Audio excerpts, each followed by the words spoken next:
Buenas noches, Buenas noches, ingeniero. buenas noches. Vamos a continuar con la clase. Para los que llevan refrigeración, pues no la pude dar. Salimos un poco tarde del trabajo. Pero para bombas sí logramos estar acá. Eh, bueno, si mal no recuerdo, creo que nos quedamos, y bueno, si acaso pues me corrigen, lo que nos quedamos. Lo último que hablamos fue sobre deshumidificación del aire comprimido. Hablamos que para eso necesitamos enfriar el aire para deshumidificarlo. Eh, Eso porque el aire, entre más frío está, menos capacidad de contener humedad. Entonces, si yo lo enfrío y su capacidad de contener humedad baja hasta por debajo de los niveles de humedad, entonces la humedad en exceso se condensa y es desalojado. Entonces, para eso utilizamos un sistema de refrigeración. Al final el secador es un sistema de refrigeración, no es un sistema que agrega calor al aire, sino que más bien lo enfría. Al enfriarlo, pues disminuye su capacidad de mantener humedad y esa humedad en exceso se condensa y es evacuado mediante un drenaje. Bien, la deshumidificación realmente es parte del tratamiento que yo le debo aplicar al aire comprimido antes de ser suministrado a la red. Eh, Debo deshumidificarlo, enviarlo lo más seco posible y con eso pues yo evito los problemas de exceso de humedad en las redes de tuberías que siempre se dan, siempre se pueden dar, pero con la deshumidificación yo minimizo esa cantidad de humedad que se puede estar dando en la red de distribución. Otro de los tratamientos que debemos hacer al sistema de aire comprimido es el filtrado del aire. Pues el aire, como recordamos, el compresor lo toma del exterior directamente. Y si en el exterior hay demasiadas partículas, suciedad, pues esas partículas van a terminar contenidas en el aire comprimido. Entonces debemos pasarlo por un proceso de filtrado. Un proceso de filtrado donde una de las partículas, uno de los elementos eliminados son partículas de suciedad. Pero también puede ser que en el paso a través del compresor y a través del secador se haya podido dar una mezcla con aceite y que el aire consumido vaya con partículas de aceite. Eh, entonces también existe el filtrado de aceite y ese aceite que también puede ser recuperado por, valga la redundancia, por un recuperador de aceite. En las imágenes estamos viendo ahí algunos equipos que pueden ser filtros de partículas de suciedad, filtros de aceite. Normalmente, comúnmente, el que es filtro de aceite lleva un elemento con un sistema de tuberías o una manguera en el cual yo puedo recuperar ese aceite que yo separe del aire comprimido y enviarlo a otro elemento que lo pueda recuperar, donde yo lo pueda recuperar. Entonces, es otro de los tratamientos que debo aplicarle al aire comprimido. Y dentro del tratamiento de filtrado, yo puedo tener varias etapas, puedo tener varias eficiencias de filtrado. Entre más eficiente, más pequeña la partícula que yo puedo eliminar. Entonces, eh, ¿cuántas etapas de filtrado yo puedo tener? Yo puedo tener un filtrado entre el compresor y el secador, puedo tener otro filtrado entre el secador y el tanque de almacenamiento. También puedo tener otro filtrado justo antes de que ya suministre el aire comprimido a la red. ¿Cuántas voy a tener y con qué eficiencia? Pues eso va a depender de la calidad de aire comprimido que yo necesito. Normalmente los ambientes alimenticios o médicos son los que yo necesito un aire comprimido más puro. Entonces son los que van a llevar un sistema de tratamiento más exigente. Algunas guías, hay fabricantes que crean sus propias guías para este tipo de tratamiento. En el caso, pues, Kaiser, que es uno de los fabricantes de aire comprimido, o mejor dicho, de compresores y accesorios de aire comprimido, solamente como referencia de marca nada más. Ya pasó que una vez, pues, se quejaron en el departamento que yo mencionaba marcas en la clase. En este caso, pues solamente es referencia. Yo no estoy haciendo ningún tipo de propaganda. Eh, Obviamente tengo que usar de base algunas marcas para poder dar la clase. Entonces, muchas de las marcas, ya sea Kaiser, ya sea Quincy, Soler, eh, bueno, ahorita se me escapa aquí otro compresor, eh, desarrollan su propia data y procedimientos de tratamiento de aire. Obviamente, pues la data va orientada a cuáles son sus etapas de filtrado de acuerdo a los accesorios que ellos suministran. Entonces, en el caso de Kaiser, tiene una serie de guías de tratamiento de aire donde le dicen a uno qué filtros usar de acuerdo a la aplicación, digamos, producción de alimentos, industria láctea, industria farmacéutica, eh, aire de uso general. Este pudiese ser, pues, nuestro caso en la industria. Eh, aire de transporte neumático y, pues, aire sin ningún tipo de exigencia. ¿Qué podrá hacer ese tipo de aire sin ninguna exigencia? Pueden ser los sistemas como para las llanteras, donde yo utilizo aire comprimido para inflar llantas. No necesito que sea un aire completamente limpio, como si fuese una industria alimenticia o farmacéutica. Entonces, ellos desarrollan sus propios lineamientos que le ayudan a uno a definir qué filtros usar. Estas letras que están por aquí, pues hacen referencia a los modelos de este fabricante, según la exigencia de tratamientos. Digamos, esta línea que es la que tiene más accesorios, bueno, incluso estas tres, parece ser pues la línea más exigente en cuanto a limpieza. Aire muy limpio, producción de alimentos, bueno, industria láctea y fábrica de cervezas. Eh, bueno, la industria farmacéutica también tiene tiene tres elementos antes de llegar a la zona de compresión de aire. Esta es la zona de compresión de aire y estos son los tipos de tratamiento de filtrados que recomienda este fabricante según la aplicación. También ellos tienen sus líneas de filtros de acuerdo a al tamaño, perdón, de la partícula a eliminar. Partículas de 3, 1 micrómetros de tamaño de partículas que pueden eliminar. Entonces, todas esas son algunos lineamientos eh, para selección de filtros en el caso de aire comprimido. Bueno, grados de filtración, otra forma de poder ver la eficiencia que yo necesito de mis filtros. En este caso, pues orientado a seleccionar los filtros de esta marca. Pues obviamente van a desarrollar data técnica, pero siempre orientados a que esa data técnica los lleve a seleccionar equipos de la misma marca. Entonces hacen referencia a los modelos. Bien, vamos a ver algunas imágenes. Vamos a ver algunas imágenes de cuartos de compresores. Ya hemos visto bastantes, ya hemos visto algunos. Vamos a ver algunas imágenes nuevas. Tenemos, por ejemplo, este cuarto de compresores. Tenemos por acá los dos compresores. Estos son los que toman el aire del ambiente. El ambiente pues sería el mismo cuarto. Lo comprimen y lo descargan a esta primera tubería. Si lo vemos, aquí hay un primer filtrado después de cada compresor. Puede ser filtrado de aceite, de algún tipo de fluido líquido que pueda acumular en el aire comprimido. Y luego se descarga a esta red de tuberías. Y luego pasa, obviamente va húmedo, pasa por los secadores. Los secadores no es más que un circuito de refrigeración. Por lo tanto, igual que un condensador de un aire acondicionado, también bota aire caliente. Entonces, con un sistema de ductos se extrae ese calor para que ese calor no invada el cuarto y se vuelva un cuarto muy caliente, que si hay cuestiones de control electrónico puedan dañarse las tarjetas o que el mismo compresor tome ese aire muy caliente. Luego, bueno, después del secador, otra estación de filtrado. En este caso, pues hay bastante exigencia en el tratamiento del aire comprimido. Es descargado a este tanque acumulador. Por aquí tenemos algunas válvulas actuadas. Tenemos aquí un recuperador. Podría ser recuperador del aceite acumulado. Tenemos el tanque. Y este tanque es el que, como hablábamos anteriormente, se va a encargar de suministrar pequeñas demandas o demandas fluctuantes o fugas. Cuando este tanque se vacía, por medio del control, se manda a arrancar los compresores para volver a llenar el tanque. Y está pues en esa forma de trabajar.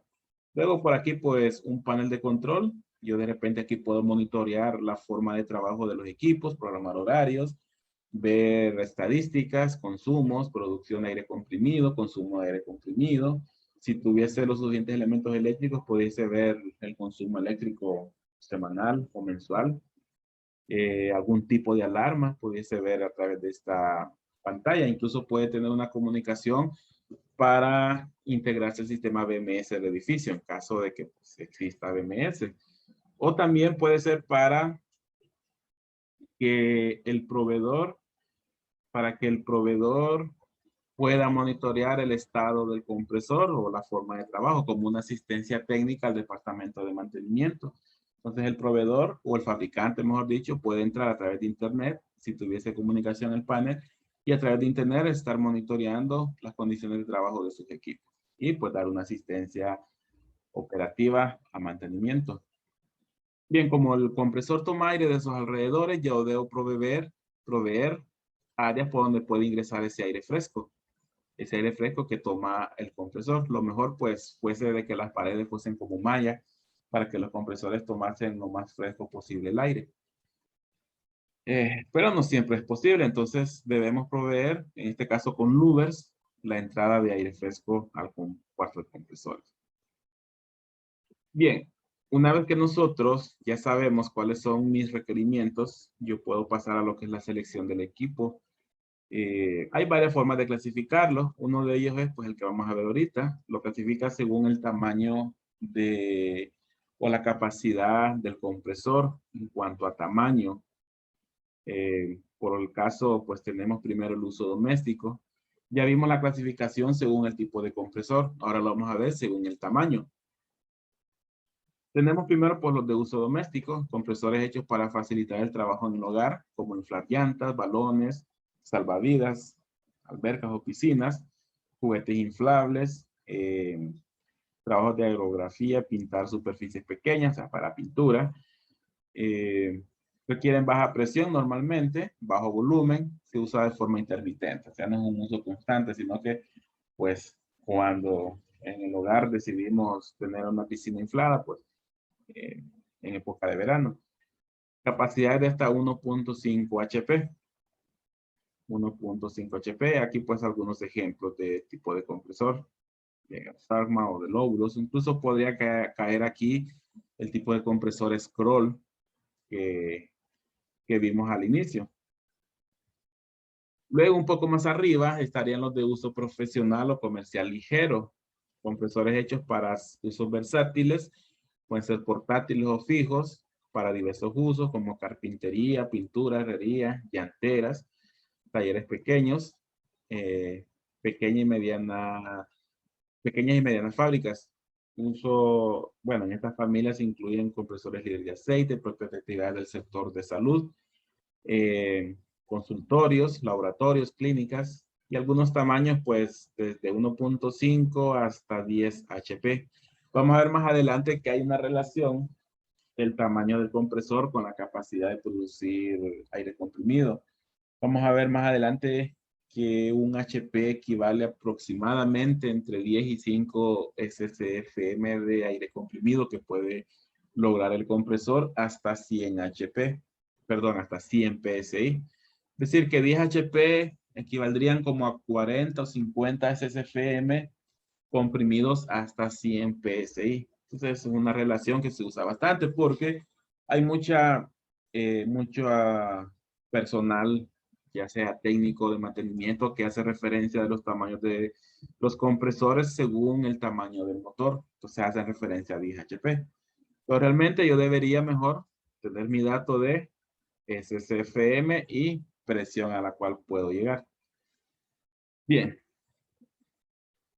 Y un poco más arriba están los de uso industrial, comercial grande, industrial, amplia gama de compresores hechos para la industria, agroindustria, alimentación, construcción, manufactura en general, química, industria pesada, industria petroquímicas, industria textil. Esta pues es muy usada en el Valle de Sula, en todas estas textileras de Choloma, Villanueva, San Pedro Sula.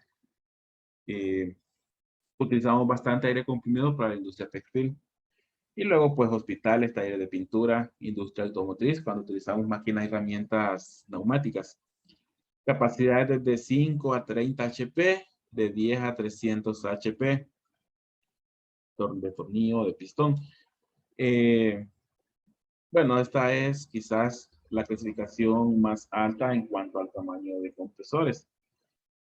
También vamos a ver, ya vamos a entrar ahora a la parte de seleccionar un compresor.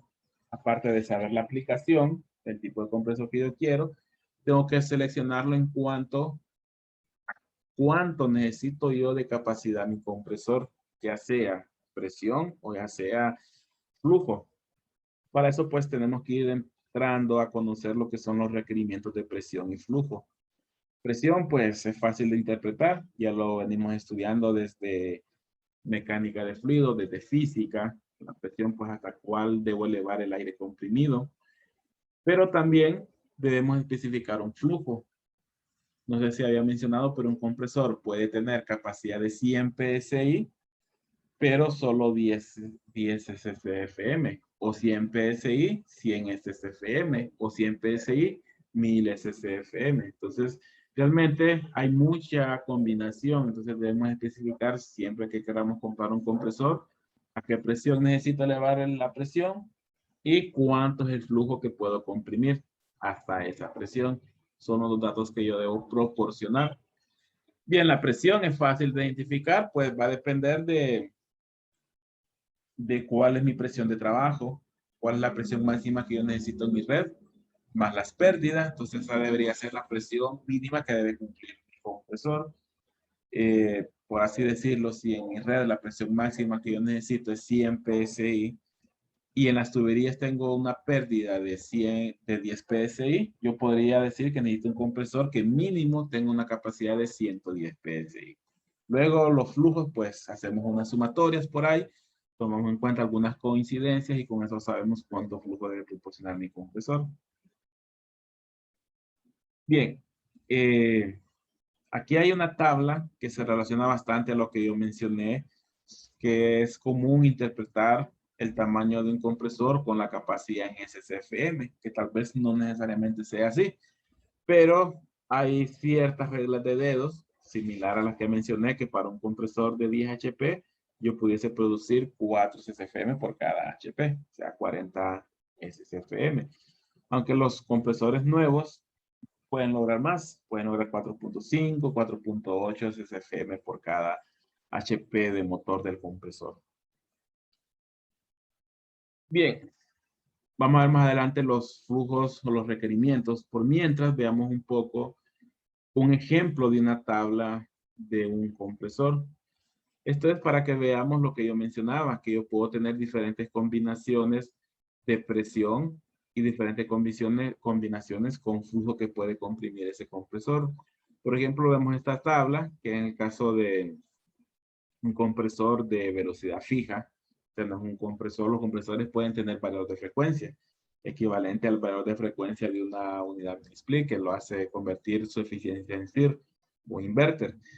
En los compresores para aire comprimido, también podemos tener compresores con valor de frecuencia. En este caso, al azar, yo agarré una tabla, pero de un compresor de velocidad fija, o sea, constante, que sería el equivalente a un compresor on-off. Pero podemos ver, realmente ese es el objetivo de la tabla, podemos ver que para diferentes capacidades de presión, yo puedo tener diferentes capacidades de flujo. También para la misma capacidad de presión, yo puedo tener diferentes capacidades de flujo. Por ejemplo, todos los compresores que estamos viendo aquí, estos modelos, pueden trabajar a 90 PSI.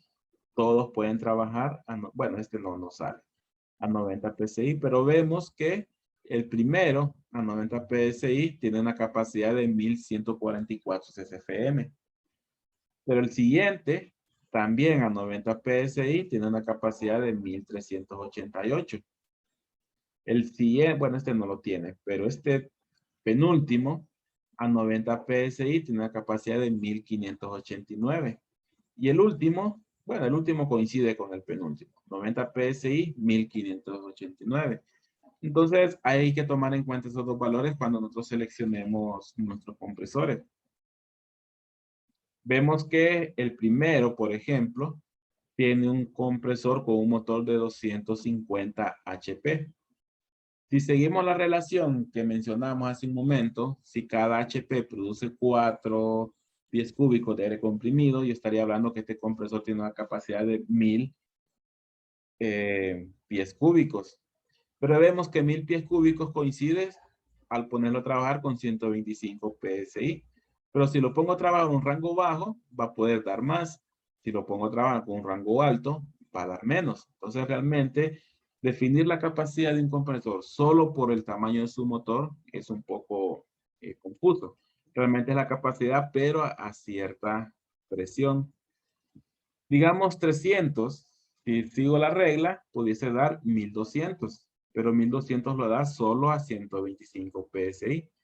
Si lo trabajo a menos presión, el compresor va a poder dar más. Si lo aumento la presión, el compresor va a dar menos. Bien, luego pues tenemos por aquí alguna información adicional relacionada a esta tabla, niveles de ruido, dimensiones físicas, pesos. En el caso de la data técnica de estos compresores. Después, en selección de compresores, vamos a retomarlas.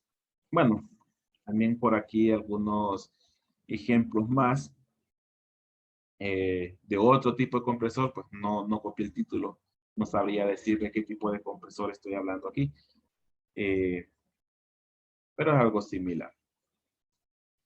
Bien, ¿cómo llegamos nosotros a saber? Bueno, PSI, como mencionaba, expresión es un poco más fácil de identificar. Como mencionaba, pues va a depender de la presión máxima que yo debo suministrar en mi red, más las pérdidas. Pero con el flujo, ¿cómo vamos a aprender a calcular el flujo que necesito de mi compresor?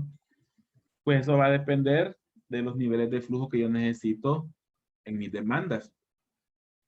Por ejemplo, si tenemos varias demandas de máquinas y herramientas, podemos ver que por cada tipo de máquina yo tengo un requerimiento de pies cúbicos y tengo un requerimiento de PSI. Por ejemplo, esta aspiradora necesita 8 pies cúbicos comprimidos a 175 PSI. Este atornillador necesita 25 pies cúbicos comprimidos a 90 PSI. Y así pues vamos evaluando todo. Por ejemplo, este calibrador necesita 2 pies cúbicos a 120 PSI. Mi compresor debe tener capacidad de suministrar la mayor presión que yo tenga en toda mi red. Si este fuese el caso, bueno, para saber cuánto consumen mis equipos, obviamente tengo que remitirme a catálogos del fabricante del equipo. Y él me va a decir cuántos pies cúbicos le tengo que suministrar, a qué presión se los tengo que suministrar. Si este fuese el caso, mi compresor debería tener capacidad de suministrar la presión máxima de todos los requerimientos, que serían 175 PSI.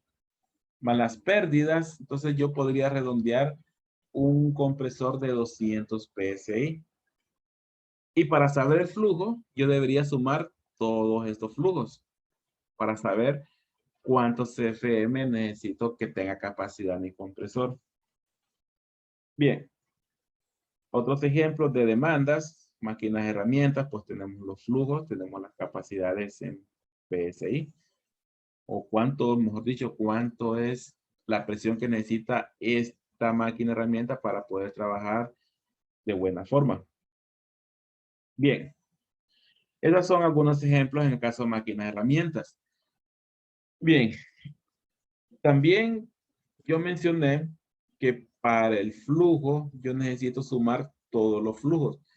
Realmente no es de esa forma. Si yo sumo todos los flujos, puedo ocasionar seleccionar un compresor demasiado grande en cuanto a flujo. Puedo tener un compresor sobredimensionado. ¿Por qué? Porque es muy común que en aire comprimido las máquinas, herramientas que se utilizan, el uso no sea continuo, sino que sean por intervalos de tiempo. Digamos, si es un taladro, se va a utilizar solo en el momento que yo estoy taladrando, que pueden ser un par de minutos con respecto a todo el tiempo del día. Una pulidora, una esmeriladora, puede ser que entre ellas no coincidan ese uso. Entonces, si yo sumo, estaría diciendo que todas las máquinas herramientas están funcionando todo el día, todas al mismo tiempo. Y eso, pues, es difícil que eso ocurra. Para eso nosotros recurrimos a algo que se llama coincidencia, que es decir, cuántas máquinas van a trabajar al mismo tiempo, cuál es la máxima cantidad de máquinas que van a trabajar al mismo tiempo. Eso pues hay ya reglas de dedos. También los encargados de operaciones ya saben o ya tienen un estadístico de qué factor de coincidencia es el que tienen en su proceso. Entonces siempre es importante cuando se diseña un sistema de red de aire comprimido, abocarnos a nuestro cliente, que es quien mejor conoce su proceso y nos diga con qué coincidencia trabaja su proceso. Digamos, si es una textilera donde tengo tejedoras, es posible que no todas las tejedoras trabajen al mismo tiempo. Es posible que solo el 75% esté trabajando al mismo tiempo. Entonces, se elabora un cuadro mejor donde yo enumero todas mis demandas, la cantidad de demandas, el flujo que requiere cada demanda, el total, después de multiplicar la cantidad de demandas por el flujo de cada una, pero a este total le aplico un factor de coincidencia. ¿Por qué? Porque no va a ser difícil que todas las tejedoras trabajen al mismo tiempo. Si son costuradoras, este valor es incluso menor, porque la costuradora solo es un intervalo de tiempo que la persona costura la tela. Luego se detiene, saca la tela, la vuelve a poner, vuelve a aplicar bueno, el interruptor o pedal, no sé cómo es que trabajan las costuradoras, creo que es con un pedal. Se activa aire comprimido mientras está costurando, luego lo vuelve a soltar. Entonces, ese intervalo de tiempo es el que me da el factor de coincidencia y es posible que no todas las máquinas estén al mismo tiempo costurando. O sea, unas están en stand-by, otras están costurando, otras están en cambio de tela. Entonces, ese factor de coincidencia es el que debo tener en cuenta. Además de otras que están en mantenimiento. Entonces, por eso hay que conocer bastante el proceso al cual yo estoy diseñando mi red de aire comprimido. Para este ejemplo, consideramos que las tejedoras, si fuese pues para una aplicación textil, solo el 75% de estas 100 van a estar trabajando al mismo tiempo. Eso quiere decir que de estos 750, realmente solo voy a ocupar 562.5. De las costuradoras, aquí yo, pues por cuestión de ejemplo, dejé 90%, o sea que de estas 80, solo 72 van a ocupar aire comprimido al mismo tiempo. Este es un valor realmente alto, puede andar como en un 40, 50, hasta un 60%, pero por cuestión de ejemplo lo dejé en 90%. Máquinas de herramientas, a menos que todos los técnicos estén apretando el suministro de aire comprimido todos al mismo tiempo, pero eso va a ser muy difícil, a menos que se pongan de acuerdo a agarrar una máquina de herramientas cada uno, eso va a ser bien difícil, entonces yo puedo tener un factor de coincidencia bien bajo. Pintura, limpieza, pues estos factores de coincidencia también son muy bajos. Normalmente la limpieza opera cuando el proceso ya terminó. Entonces, es difícil que ocurran al mismo tiempo. Entonces, realmente, el flujo total que yo necesito son 1322 SCFM o pies cúbicos por minuto. ¿Y cuál es la mayor demanda de todas estas? Pues al parecer la que dice el ítem 3, que necesita 90 PSI para que la máquina herramienta trabaje bien. Más las pérdidas que yo pueda tener en la red, voy a redondear a un compresor que tenga una capacidad mínima de 100 PSI. O sea, necesito un compresor que pueda comprimir 1322 pies cúbicos hasta 100 PSI. Regresando un poco, 1300 a 100 PSI. Bueno, aquí tendría que estar en este rango. Este no me daría. Este tampoco. Bueno, este se pasa más bien. Podría andar en este rango. En este modelo. Bien. Bueno, eso es hablando un poco sobre consideraciones a la hora de seleccionar un compresor. Así como vimos en bombas los elementos de una red hidráulica, vamos a ver ahora los elementos de una red neumática. Ya hemos hablado bastante de algunos de ellos, ya incluso nos hemos adelantado a este tema. Y el primero pues es el cuarto de compresores y es donde yo llevo a cabo todo lo que es la compresión, la producción de aire comprimido, están los compresores, los secadores, los filtros, el tanque acumulador. Tenemos las demandas o requerimientos, que es donde yo necesito mi suministro de aire comprimido, que ya vimos algunos de ellos, máquinas, herramientas, pueden ser una pistola de pintura, puede ser equipo de producción como una tejedora, una costuradora. Es el punto final hasta donde yo debo llevar el aire comprimido. Red de distribución también es toda nuestra red de tuberías, de conductos, a través del cual yo llevo el aire comprimido desde el compresor hasta los puntos de demanda. Y también hay algo que se llama control de condensado. Ya habíamos mencionado que nosotros tenemos un secador en el cuarto de compresores, pero siempre en el proceso del aire comprimido, en la distribución, también se puede formar un pequeño porcentaje de condensado. Realmente el secador no es 100% eficiente. Siempre deja pasar aire con un contenido de humedad. Y esa humedad puede llegar a condensarse en la red de aire comprimido. También puede pasar de que cuando la red se detiene y el aire comprimido queda en stand-by, esa humedad se condensa. Entonces yo necesito evacuarlo. Y lo que hacemos es que cada cierto tramo colocamos algunas trampas, que no es más que una pierna o una T hacia abajo que acumula donde cae por gravedad ese condensado y pues con una válvula yo la puedo evacuar. Bien, ya para hablar un poco más al detalle, generalmente muchas cosas ya lo hablamos, son los cuartos de compresores, el primer elemento de una red neumática, ya hablamos bastante, donde yo produzco aire comprimido, tenemos todos esos elementos del compresor, secador, los filtros y el tanque acumulador. Y algunas consideraciones para el cuarto de compresores, pues primero, proveer siempre un buen espacio de mantenimiento de fácil acceso, o sea, que yo pueda caminar alrededor del compresor o de las máquinas para hacerle limpieza, para monitorear, para toma de parámetros de operación, eh, para una vez que yo abra los accesos, poder abrir las compuertas y no me estorbe o esté pegando con algo más. Entonces debemos tener buen espacio de mantenimiento y fácil acceso.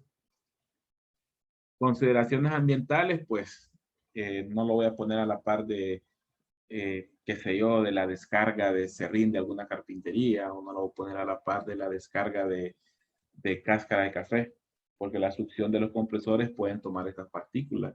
Entonces hay que tomar en cuenta que sea un ambiente lo más limpio posible. Correcta ventilación, ya hablamos también. Debemos ventilar para que el compresor pueda tomar aire fresco y evitar también que tome el aire caliente de los secadores. Ventilar para extraer ese aire caliente de los secadores hacia el exterior. Y luego, pues, suministro y protección eléctrica. Un buen alimentador, buen diseño eléctrico, con todas las protecciones que necesiten. El interruptor de seguridad, monitor de picos de voltaje, pérdida de fase, de balance de fase. Y si tienen mucha tarjeta electrónica, pues proteger de trascientes también. Bueno, los secadores, ya hablamos de ellos también. Una consideración importante es que el secador se seleccione a un 30% adicional de la capacidad del compresor. Por ejemplo, si yo tengo un compresor que lo seleccioné para que me proporcione 1000 pies cúbicos comprimidos, yo debo seleccionar un secador que me proporcione 1300. La presión, pues, va a ser la presión de trabajo del compresor. Entonces, siempre, si alguien decide, bueno, no hemos hablado de los grupos de exposición, ya me acordé. Bien, creo que la otra semana podemos hacer eso. Si alguien decide trabajar su exposición con aire comprimido, pues debe tomar en cuenta que cuando seleccione el secador, lo seleccione con un 30% de flujo mayor al flujo nominal del compresor. Eso fue alguna consideración de diseño. Tanque pulmón o tanque acumulador, pues ya lo hablamos también, es el que recibe realmente el aire comprimido, lo acumula y está suministrándolo cuando las demandas son activadas.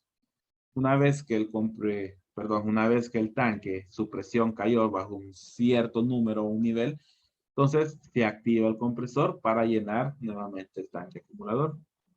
Dependiendo de dónde esté ubicado, si está ubicado entre el compresor y el secador, pues va a ser un tanque húmedo. Ya acumula aire comprimido con humedad. Incluso como se estanque el aire comprimido, en la parte de abajo se puede acumular esa humedad y debemos tener un punto de drenaje o de purga en la parte de abajo. Debemos estar purgando el tanque acumulador cada cierto tiempo. Lo mejor es que sea una purga automática. Bueno, aquí está en la parte de abajo, se puede ver. Una purga automática que cada cierto tiempo se esté abriendo, se esté activando eh, y botando el condensado, que no es más que agua.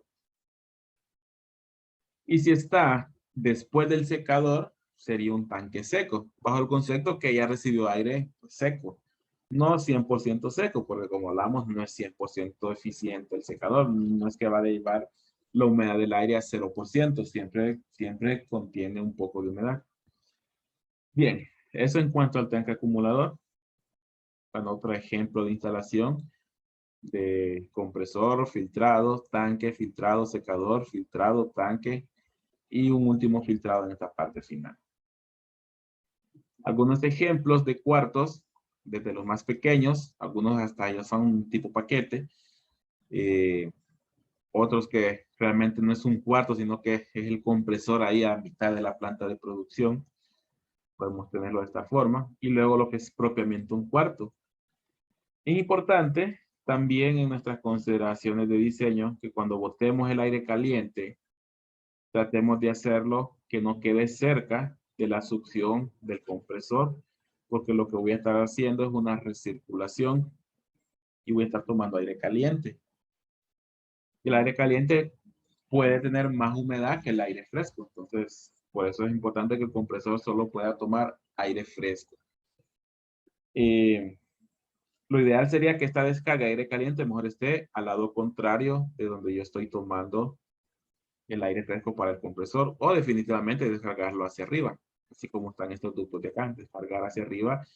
En este caso, pues el aire de los secadores. Aquí pues un ejemplo, con un ducto yo descargo hacia una dirección el aire caliente y en una dirección lo más opuesta posible tenemos la abertura para el ingreso de aire fresco hacia el cuarto de compresores.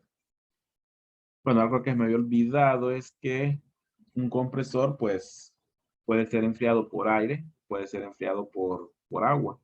Siempre el compresor también provoca calor y ese calor pues lo debo también evacuarlo lo mejor posible, aunque no es tanto como un secador. Un secador sí produce bastante calor. Otros ejemplos, tenemos ya un cuarto de compresor más grande, con un set de tres secadores, perdón, tres compresores, dos secadores, dos tanques acumuladores. Tenemos la extracción de los secadores, los compresores que, como mencioné, siempre generan algo de calor, no tanto como el secador. Entonces, lo mejor es evacuar directamente hacia el exterior de esos calores. En este caso, pues, con un ducto vertical y así descargo el calor hacia arriba y hacia el exterior. Y la toma de aire los coloco lo más bajo posible. Pues el aire caliente se mantiene elevado y en la parte de abajo se mantiene el aire fresco. Entonces, sería bueno o recomendado que la toma de aire sea lo más cercano al suelo y si pudiese ser aire en sombra, mucho mejor. Y la descarga de calor hacia arriba. Así yo separo aire caliente de aire fresco. Bien, demandas y requerimientos, también ya hablamos de ellos bastante. Hablamos de la tabla donde yo debo tener en cuenta los factores de coincidencia. Eso va a depender del proceso, que muchas veces quien lo conoce mejor, pues es el dueño del proyecto del cual le estemos diseñando, construyendo. Máquina de herramientas, algunos de los ejemplos de requerimientos. Algunos ejemplos de esas máquinas de herramientas, algunos taladros, mediladoras, pulidoras, pueden ser pistolas de pintura. Ya son algunos ejemplos de demandas. En el caso de máquinas y herramientas, requieren aire comprimido. Entonces, si yo tuviese estas 5 máquinas, difícilmente las 5 van a trabajar al mismo tiempo, a menos que 5 operarios se pongan de acuerdo a activar el suministro de aire comprimido. Entonces, por eso es que se utiliza un factor de coincidencia. Eso en cuanto a las herramientas, también, bueno, no herramientas, sino aplicaciones para pintura, o pistolas de pintura, o atomizado también puede ser la aplicación. Estos son entonces demandas. Aquí quizás sea un poco más difícil saber cuánto CFM ocupa esta pistola para atomizar o para pintar. Eso pues, tal vez ahí sí necesitamos recurrir a alguna regla de dedo, a menos que un fabricante maneje cuánto necesita su pistola para poder trabajar bien. Válvulas neumáticas, válvulas de cierre, válvulas que actúan en lugar de forma electrónica o con suministro de energía eléctrica, actúan con suministro de aire comprimido. Tenemos un actuador que se le suministra aire comprimido y este es el que hace girar el elemento interior de la válvula para producir un cierre. Entonces, también podemos tener como requerimiento o como demanda una válvula neumática. Bien, pistones o compuertas también es una posible requerimiento, nada más que aquí pues el pistón puede ser aplicado o utilizado para diferentes aplicaciones. Alguna de ellas puede ser para abrir la compuerta en una tolva. En este caso aquí tenemos una tolva, tenemos por aquí unos pistones. Posiblemente este pistón yo lo necesite para abrir la tolva en la parte de abajo y producir el paso de algún producto. Entonces, esa sería alguna de la aplicación de aire comprimido. Y en lugar igual en la parte de arriba, puede ser que yo tenga un damper o tenga una compuerta también actuada por pistones. Y ese pistón a su vez actuado por aire comprimido en lugar de aceite. En lugar de aceite, que es un tipo de aplicación de los pistones, trabajan con aceite también. Pero en este caso, pues con aire comprimido. Bien, yo creo que hoy nos vamos a quedar solo con demandas porque ya casi van a ser las 10. En la industria textil, tejedoras, costuradoras necesitan aire comprimido. No se logra ver bien aquí, pero por aquí arriba va el aire comprimido y por algún lado bajan las mangueritas, que son las que hacen trabajar a las tejedoras. Bueno, aquí se mira mejor.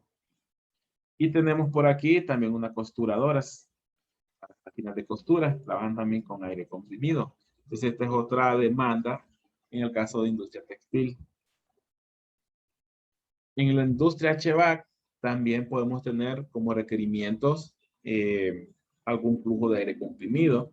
En el caso de humidificadores, para humidificar aire acondicionado, nosotros debemos atomizar agua para que sea más fácil que ésta se evapore y pues ya quede como mezcla con el aire. Pero para atomizarlo, lo que hacemos es que en una boquilla mezclamos aire comprimido con agua líquida. Y esa mezcla hace que se atomice, o sea, se forme esa agua, se disperse en partículas pequeñas líquidas, gotas pequeñas, que son mucho más fácil que el aire las tome, las evapore y ya queden como contenido de humedad del aire. Entonces, esta es una aplicación de HVAC. Por aquí, pues, podemos tener otro ejemplo de cómo atomizar. Bueno, atomizar realmente el de abajo. El de arriba puede ser alguna aplicación para abrir una válvula mediante aire comprimido. Para sistemas de automatización, también podemos tener requerimientos de aire comprimido. Bien. Bueno, entonces nos quedamos para mañana con red de distribución. Ya vimos cuartos de compresores, ya vimos demandas, algunos ejemplos de demandas. Nos haría falta pues hablar un poco de la redistribución, materiales utilizados para la redistribución, accesorios. Vamos a ver que muchos accesorios son iguales a los de sistema de bombeo. Se pueden utilizar los mismos tipos de material. Bien, entonces, por hoy pues nos quedamos aquí. Los videos que les debía, pues ya los subí a la plataforma. Creo que por ahorita no les debo nada, solo pues el video de hoy. Bueno, aparte de la revisión del examen, obviamente. Bueno, entonces nos quedamos por aquí. Consulta, si no, pues continuamos mañana. Mañana siempre a las 9 de la noche.